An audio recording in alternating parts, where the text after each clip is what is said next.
Huwag kayong magsihatol, upang huwag kayong hatulan.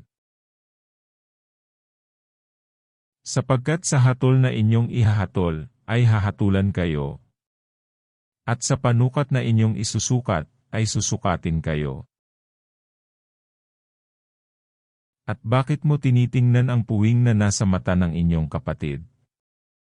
Ngunit hindi mo pinapansin ang tahilan na nasa iyong sariling mata. O paanong sasabihin mo sa iyong kapatid? Pabayaan mong alisin ko ang puwing sa mata mo. At narito, ang tahilan sa iyong sariling mata. Ikaw na mapagpaimbabaw, alisin mo muna ang tahilan sa iyong sariling mata. At kung magkagayoy makikita mong malinaw ang pag-aalis mo ng puwing sa mata ng iyong kapatid. Huwag ninyong ibigay sa mga aso ang anumang banal. Ni ihagis man ang inyong mga perlas sa harap ng mga baboy. Baka yurakan ang kanilang mga paa. At mangagbalik at kayo'y lapain.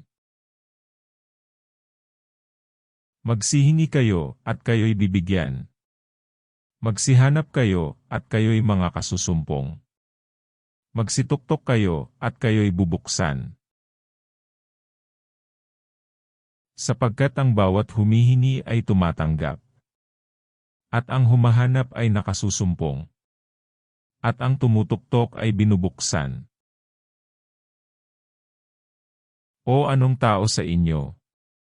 Ang kung siya'y hinga ng tinapay ng kanyang anak, ay bato ang ibibigay.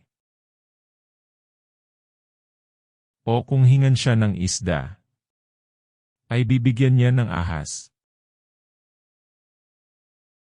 Kung kayo nga, bagaman masasama ay marurunong mangagbigay ng mabubuting kaloob sa inyong mga anak, gaano pa kaya ang inyong Ama, na nasa langit na magbibigay ng mabubuting bagay sa nagsisihingi sa Kanya? Kaya nga lahat ng mga bagay na ibig niyong sa inyo'y gawin ng mga tao. Gawin naman ninyo ang gayon sa kanila, sapagkat ito ang sa kautusan at ang mga propeta. Kayo'y magsipasok sa makipot na pintuan. Sapagkat maluwang ang pintuan, at malapad ang daang patungo sa pagkapahamak. At marami ang do'y nagsisipasok. Sapagkat makipot ang pintuan.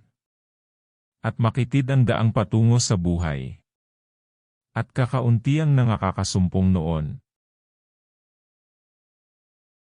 Mangag-ingat kayo sa mga bulaang propeta, na nagsisilapit sa inyo na may damit tupa. Datapwat sa loob ay mga lobong maninila.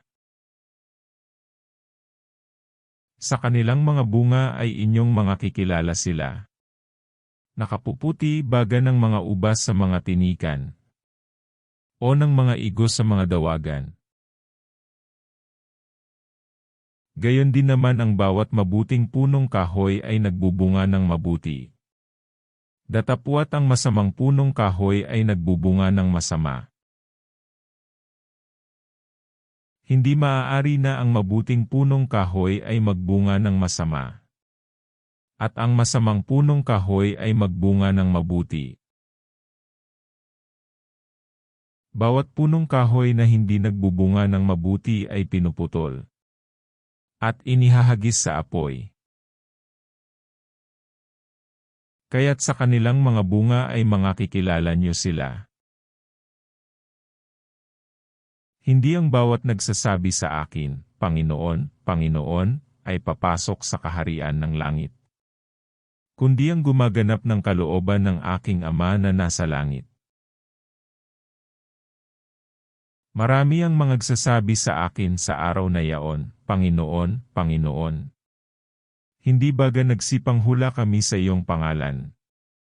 At sa pangalan mo'y nangagpalayas kami ng mga demonyo. At sa pangalan mo'y nagsigawa kami ng maraming gawang makapangyarihan. At kung magkagayoy ipahayag ko sa kanila, kailan may hindi ko kayo nangakilala? Magsilayo kayo sa akin. Kayong manggagawa ng katampalasanan. Kaya't ang bawat dumirinig ng aking mga salitang ito, ginaganap, ay matutulad sa isang taong matalino, na itinayo ang kanyang bahay sa ibabaw ng bato. At lumagpak ang ulan, at bumaha, at humihip ang mga hangin. At hinampas ang bahay na yaon, at hindi nabagsak. Sapagkat natatayo sa ibabaw ng bato. At ang bawat dumirinig ng aking mga salitang ito, at hindi ginaganap, ay matutulad sa isang taong mangmang, na itinayo ang kanyang bahay sa buhanginan. At lumagpak ang ulan, at bumaha, at humihip ang mga hangin, at hinampas ang bahay na yaon. At nabagsak, at kakilakilabot ang kanyang pagkabagsak. At nangyari, na nang matapos na ni Jesus ang mga salitang ito, ay nangatilihan ang mga karamihan sa kanyang aral. Sapagkat sila'y kanyang tinuturoang tulad sa may kapamahalaan. At hindi gaya ng kanilang mga eskriba.